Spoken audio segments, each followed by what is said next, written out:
All right, let's talk about these injuries for a minute. A. Elam with a quad, he's not going to practice today. Derek Johnson with a ham is not going to practice. Flowers with a ham is not going to practice. Bailey with an ankle will not practice. And Ryan Lilja with a knee will not practice. Limited in practice will be Kendrick Lewis with his shoulder, Tamba Hali with his knee, and then Brandon Albert with his back. It'll be limited. We'll see what those guys can do. So with the guys not practicing, that makes it a little bit difficult for us because we don't really know exactly where they are. Won't know until the end of the week what their availability for the game will be. So what we've done is we've added Jose Gumps to the practice squad, and he's most recently been with New Orleans. And so we'll get him in here and see what he looks like. And just in case we need him, we'll have him available.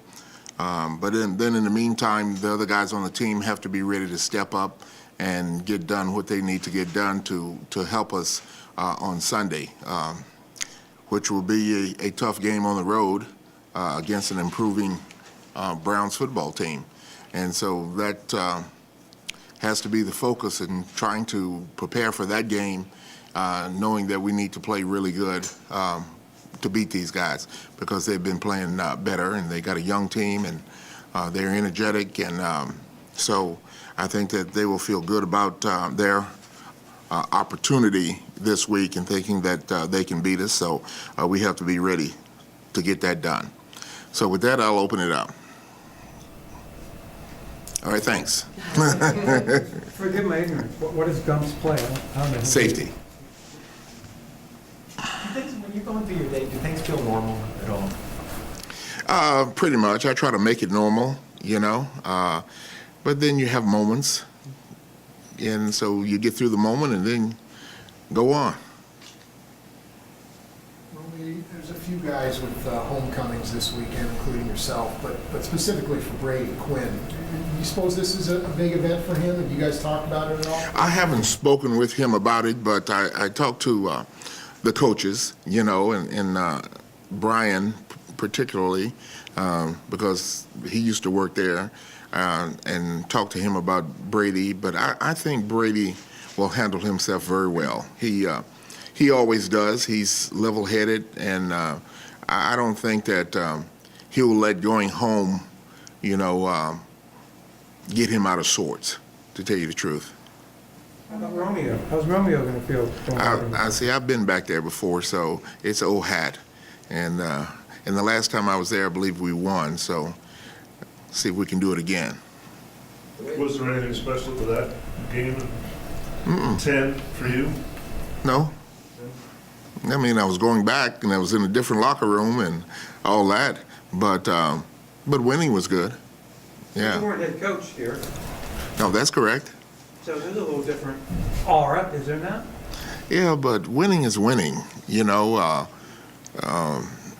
Winning as an assistant, winning as a head coach, but winning is winning. And when you win, you feel good. And when you lose, you don't feel good. I don't care what position you're coaching.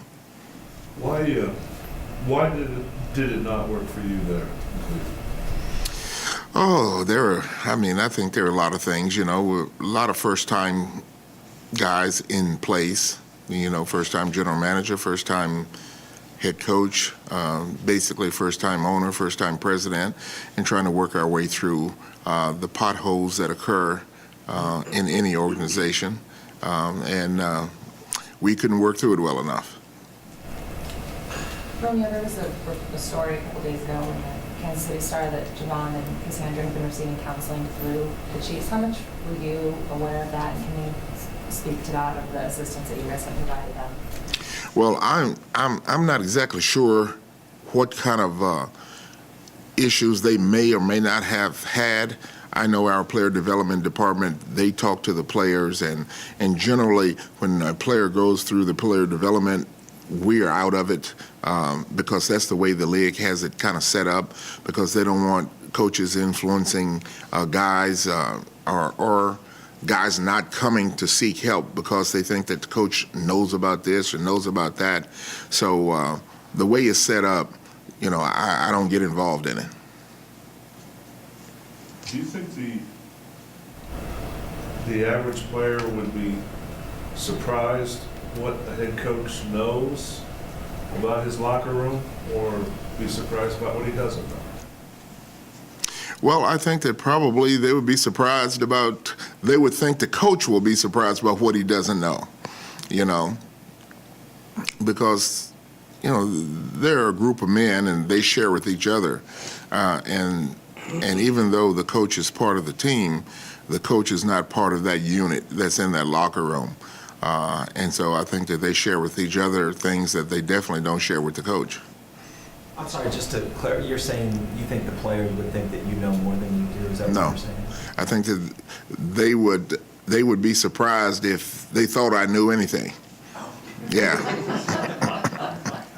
Is that very much the same as dealing with your kids? Yes. I mean, generally, kids get to be teenagers, as a parent, your IQ drops on a daily basis. Exactly. I mean, is that the same kind of dynamic? I think so to a degree, because these are still young people that we're dealing with. And sometimes young people have all the answers until they find out that they don't. And I know my kids, they had all the answers until they got out on their own, and then mom and dad got a lot smarter, And so I think that happens sometimes. Coach, Last one, Carol. you guys played with such emotion, obviously Sunday, because the hurt was still raw. How do you use that? I mean, this has got to be draining at this point. So there's going to be a different type of emotion in Sunday's game. How do you kind of monitor and balance that from, whatever that was Sunday to now this week when people are really emotionally drained after what they've been through? Well, what you hope is that that emotion that they used and counting on each other and leaning on each other, that they are able to carry that forward into the next game. Because like I told them, I said, once you step across the white line, nobody cares about what your problems are. You have to be ready to play football. And so on Sunday, we're going to step across the white line, and we better be ready to play.